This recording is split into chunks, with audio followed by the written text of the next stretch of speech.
Hey guys! Welcome back sa akin channel. So sa video ito, manonood naman tayo kay Sir Creeps na ang pamagat ay 5 pinaka nakakatakot na videos sa internet. Multong nakasakay sa kabayo na kuhanan, manikang hunted. Tingnan natin kung nakakatakot to. Pero for sure, pag Sir Creeps nakakatakot to. So mag-subscribe kayo kay Sir Creeps. Saka syempre mag-subscribe kayo sa akin channel na Master Renz. Para lagi tayo magkasama sa panonood. Kaya nang painintay natin, let's go sa go!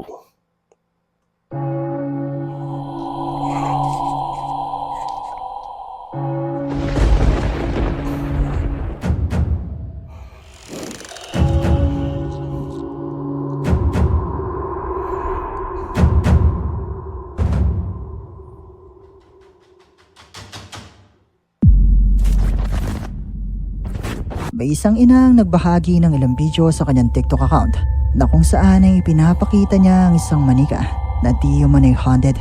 Ayon sa kanyang kwento ay iniregalo ang manikang ito sa kanyang anak noong nakaraang Pasko. Pero makalipas di umano ang ilang araw ay nagumpisa na itong tumunog at gumalaw na para bang ito ay may sariling buhay. Yun ay kahit wala naman di umano itong baterya at hindi na ito gumagana. At isang gabi, habang siya ay nag-iisa sa kanilang tahanan, muling gumalaw ang manika at sinubukan niya itong kuhana ng video. Es lo que te dije, esta Uy! no para de moverse, estoy aquí acostada y mira, fíjate, no deja de moverse, no deja de sonar sola, yo no la he tocado absolutamente para nada, la he tocado para nada, la he movido y mírala, Oh. y estoy totalmente sola, o sea, es en serio, no hay nada. Ay, Dios mío, santo. Uy! ¿Quién está ahí? ¿Quién está ahí? ¿Hola?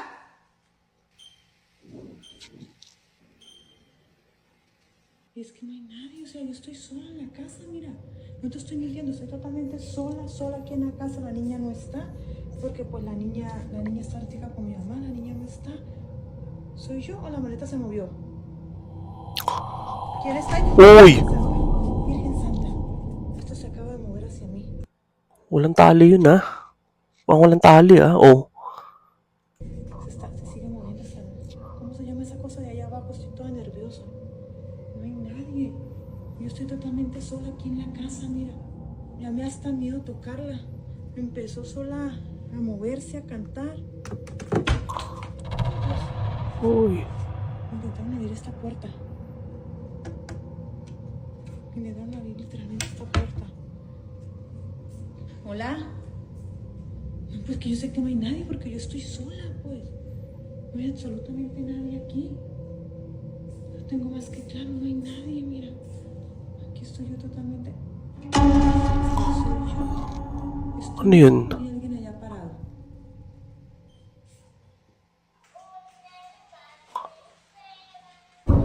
Uy!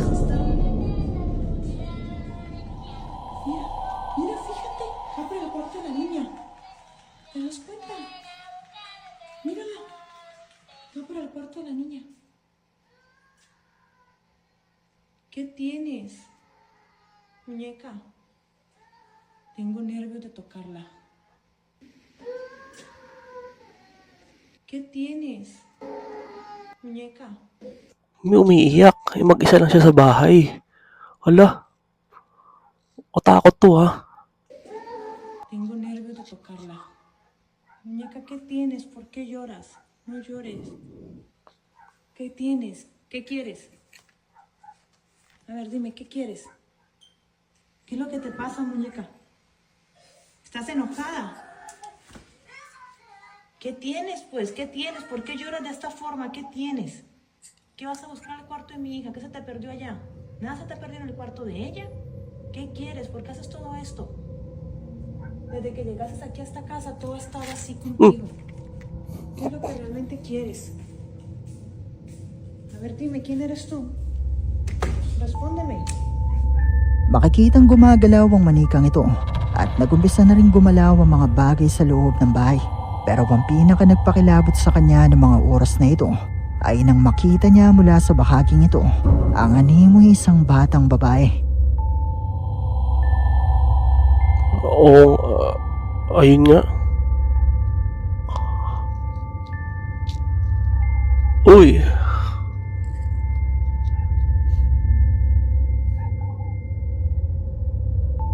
Matapos ito ay makikita natin na naglalakad na ang manika at nang tumigil ito ay maririnig pa natin ang tila pag-iyak ng isang bata. Pero hindi pa siya nagtatapos. Pues amigos, ya les dejé un pedazo para que sepan qué fue lo que pasó. Pues ya son, ¿qué les digo yo?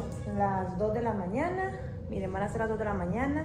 Está bien raro que en la puerta, exactamente en la puerta de mi casa, está llorando un gato después de lo que acaba de pasar con esta muñeca. Creo que vamos a llamar esta muñeca. La verdad que, vaya, estoy nerviosa, sí, por lo que pasó. No tengo miedo, no me da miedo de que una entidad, un espíritu, un demonio, lo que sea, esté aquí. También quiero que tú lo escuches, aquí estás. Quiero que tú sepas lo que te estoy diciendo, no me das miedo. Te da la impresión de que estás dormida y te levanta la bulla. ¿Se dan cuenta? En la puerta de mi casa hay un gato. Te despierta la bulla de una muñeca, se está moviendo, está llorando, está haciendo mil cosas, pero pues vaya, no sé qué sería. Ya le dimos, ya pasé para el patio, ya fui al patio, ya miré, no hay absolutamente nada, no se logra ver bien por el vídeo.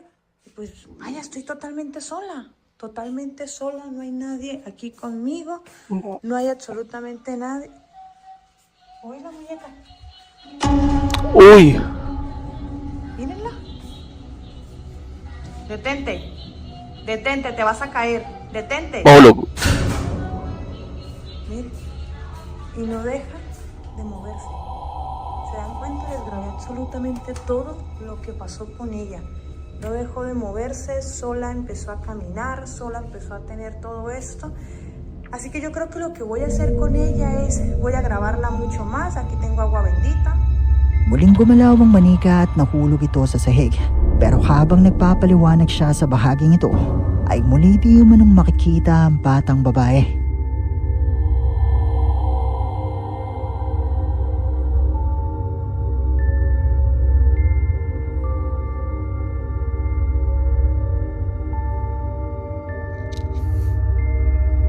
Ayon sa kanya ay itinatabi na niya ang manika sa kanyang kwarto at hindi na niya ito ipinapalaro pa sa kanyang anak. At plano niya din di umano na i-record at imbestigahan pa ang manika. Pero totoo nga kaya mga nakuhanan niya sa bisyong ito? Posible nga kaya na haunted ang manikang ito? Kayo na bahalang umusga.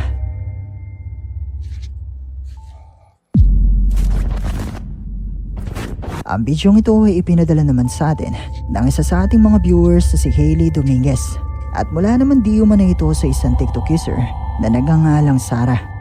Ayon sa kanyang kwento, magmula di umano nang lumipat sila sa bahay na ito, ay may mga kakaiba na siyang nararamdaman. At isang gabi nga ay narinig niyang tumunog ang laruan ng kanyang anak. Yun ay kahit tulog na ito at walang ibang pwedeng pumindot ng laruan. Kaya naman sinubukan niyang mag-record nung gabing ito at abangan kung muli ba itong tutunog.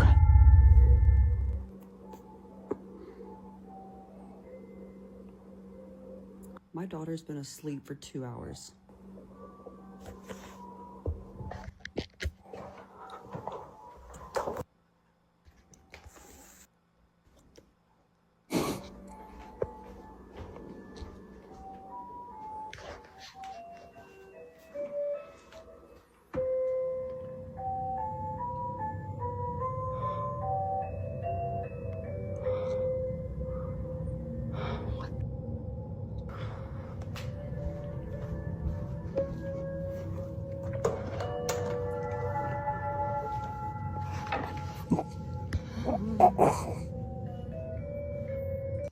Nagugulat ako.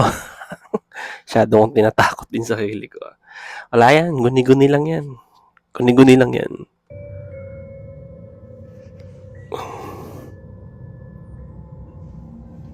She's all the way over there. How is this standing up perfectly upright and turned on? She can't reach that. Oo nga, no? Baby pa yung anak niya eh. So, paano nga naman tatayo yun? Baka mapindot yun. So, panoorin pa natin. Tingnan natin susunod. Hi, baby. And she's dead asleep when that thing just came on. There's no way. I'm sorry, honey. I'm sorry. Night, night. Okay, night, night.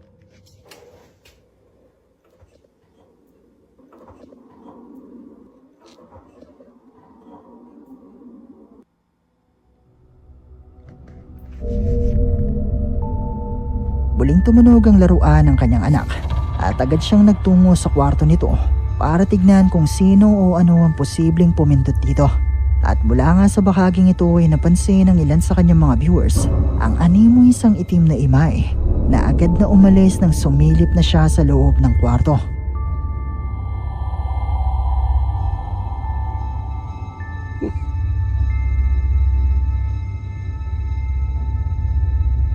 Saan? Maraming nagtatanong kung bakit iniiwanan niyang nakapatay ang ilaw sa kwarto ng kanyang anak. Pero depensa niya ay hindi umano ito makatulog kapag nakabukas ang ilaw at mas komportable itong matulog ng madilim. Nanindigan din ang uploader ng bidyong ito na ito ay totoo at hindi ito gawa-gawa lang. Pero katulad pa rin ang palagi kong sinasabi, nasa inyo na kung maniniwala.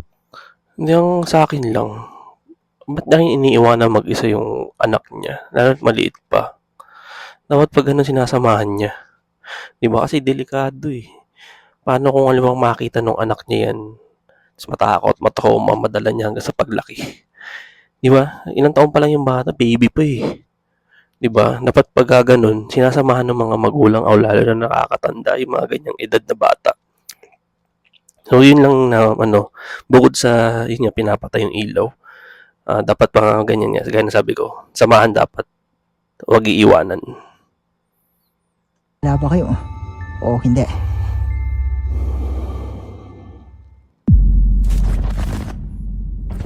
Ang Japanese ghost hunter na si Hikaru na may-ari ng YouTube channel na Light Chip Channel ay binisita ang isang abandonadong hotel sa Japan na itinayo noong 1975 na kalaunan ay naging isang apartment building.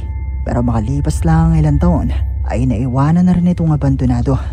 Maraming naniniwala na ang hotel na ito ay haunted, lalo pat nakatayo ito sa kabundukan kung saan sinasabing puno ng mga pagpaparamdam at sinubukan niyang mag-imbestiga ni Hikaru para manghalap ng mga patunay na ito ay posibleng haunted. 何これ新聞紙に開けられたとこめちゃくちゃあるんだけどなんですっげえ小刻みに刻まれてるんだけど何かの念がこもってるみたいだこれダメだここちょっと寒気がする17号室やばいってなんか分かった気がする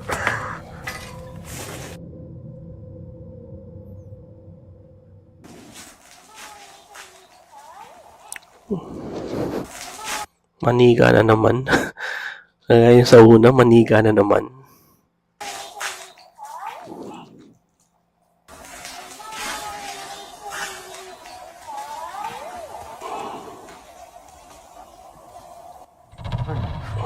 ぬいぐるみ可愛いよねって言ったよね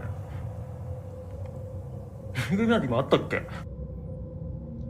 僕の方行きました26号室の方出たんで26号室行きましょう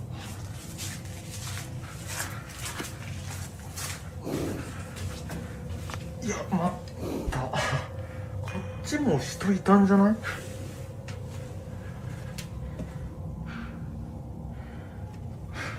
こっちもなかなか生々しいよね生々しいなこれ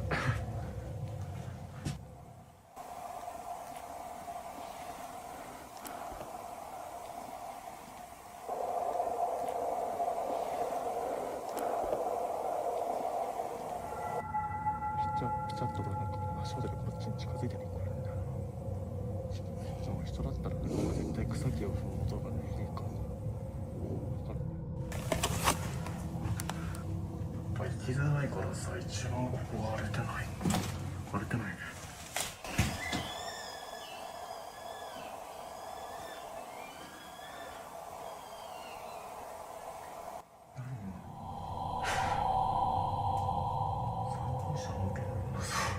女の子の悲鳴のような声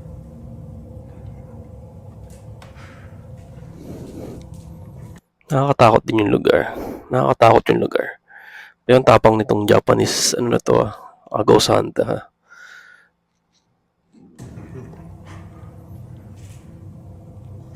ここの部屋が何もないけど一つ気になったのか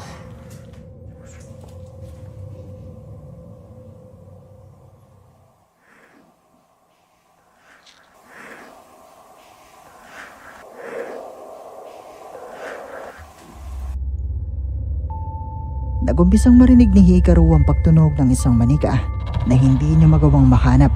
At kasunod nito ay nakarinig na rin siya ng mga tunog na animoy may iba pang kumikilos sa lugar bukod sa kanya. Matapos ito ay nag-setup naman si Hikaru ng mga kamera at nagpa siyang umupo at maghintay kung meron pang magpaparamdam.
Ano yun?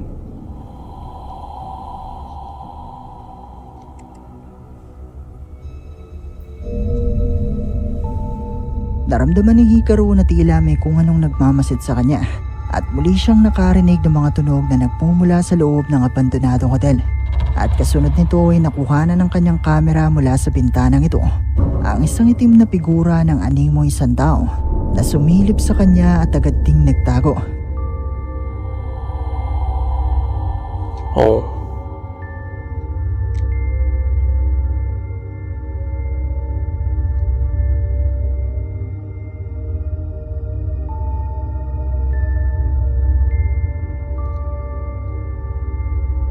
Ang mga tunog at mga pagpaparamdam kayang ito na naitokomento ni Hikaru ay mga patunay na totoong haunted ang abandonadong hotel na ito. Isa nga kayang multo ang nagpakita sa bintanang ito. Kayo, ano sa palagay nyo?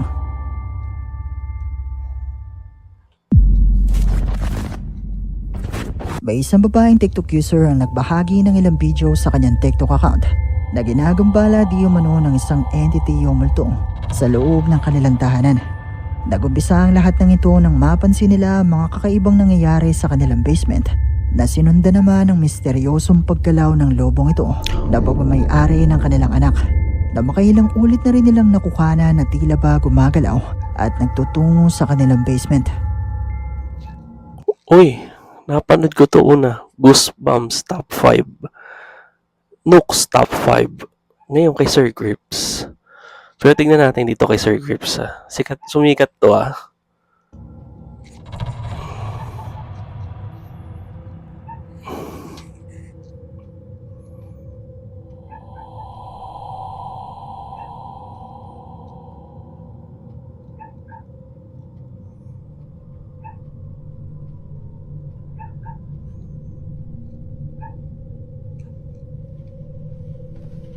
Babe, come here.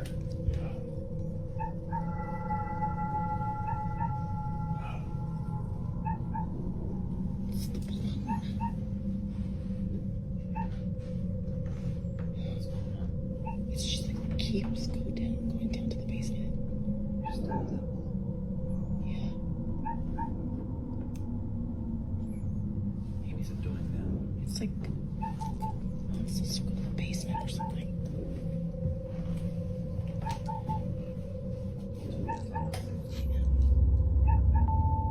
Mabilis na kumalat ang video ito sa TikTok at marami ang naniniwala na meron ngang kakaiba sa lobong ito at sa kanilang basement. Ang napansin ko lang kasi kapag kaya nasabi ko din dun sa ibang video na ni-reaction ko, kung lobo nga yan, mostly lulutang yan. Pero dito hindi. May sariling buhay. Or may nagpapagalaw. At isang gabi,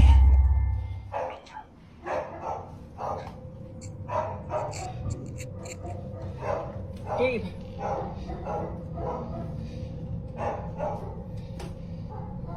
Quiet. Quiet.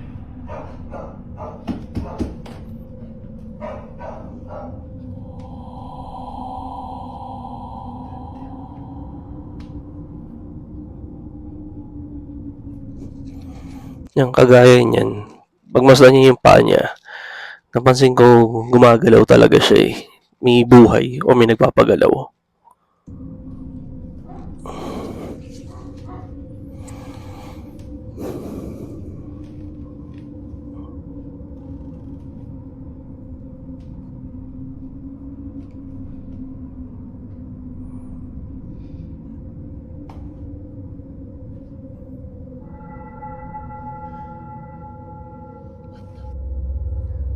Muling makikita sa bidyong ito ang pusang pagkalaw ng lobo na sa pagkakataong ito ay imbis na patungo sa kanilang basement ay pumanik sa ikalawang palapag ng bahay.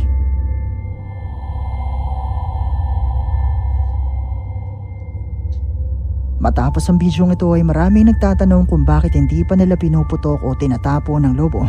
Pero ayon sa kanila ay paborito ito ng kanilang anak at ayaw niya itong ipatapon. At isang araw nga ay meron pa siyang nakuhanan na talaga namang nakapangingilabot.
May nakasilip ah. Unang makikita sa bidyong ito ang muling paggalaw ng lobo. Pero mula sa bahaging ito ay napansin niya ang animoy ulo ng isang tao na nakadungo sa pintuang ito. Hindi na siya naglakas loob pa na kumprontahin kung ano o sino ito at agad na siyang lumabas ng bahay.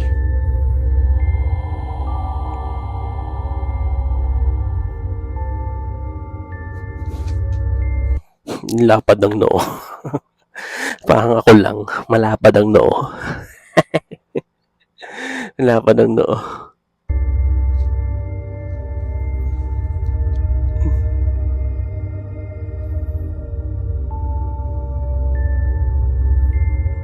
Maraming nagsasabi na posibleng ang haunted ang lobong ito at kailangan na niya itong itapon. Pero totoo nga kaya mga nakuhanan niya sa bidyong ito? Isa nga kaya itong multo entity? Kayo, ano sa tingin nyo?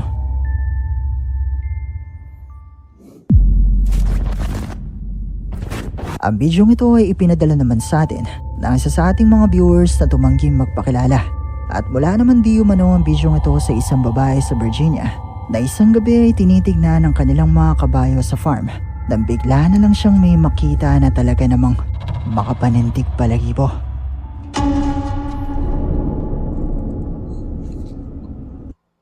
Somebody tell this ghost to get his own arena.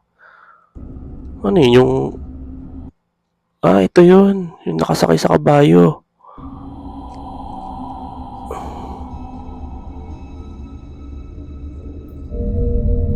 Mula sa bidyong ito makikita ang animoy transparent na imahe ng isang tao na nakasakay sa isang kabayo na magpasa hanggang ngayon ay hindi maipaliwanag ng uploader ng bidyong ito.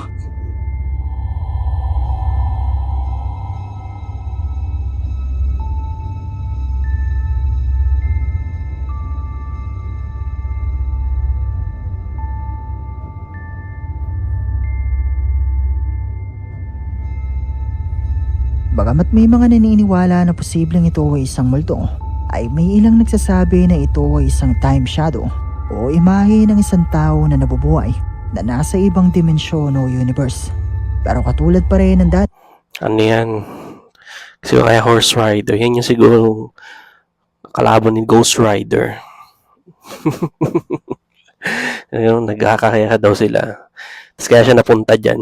Kasi humingi siya ng tulong kay Doctor Strange. So, pinapasok siya doon sa portal. Akala niya shortcut. Hindi niya alam magkasabot pala si Doctor Strange sa si Ghost Rider. Di joke lang. Malaya kayong i-comment sa ibaba ang inyong mga opinion. At dito na nagtatapos ang ating video. Ayan. Tapos din. Thank you sa pagsama. Subscribe kayo dito kay Sir Crips. Ang ganda ng mga video. Ang ganda ng mga video nito, sorry.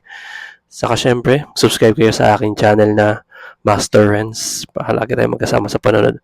Thank you so much po. Ingat po kayo palagi.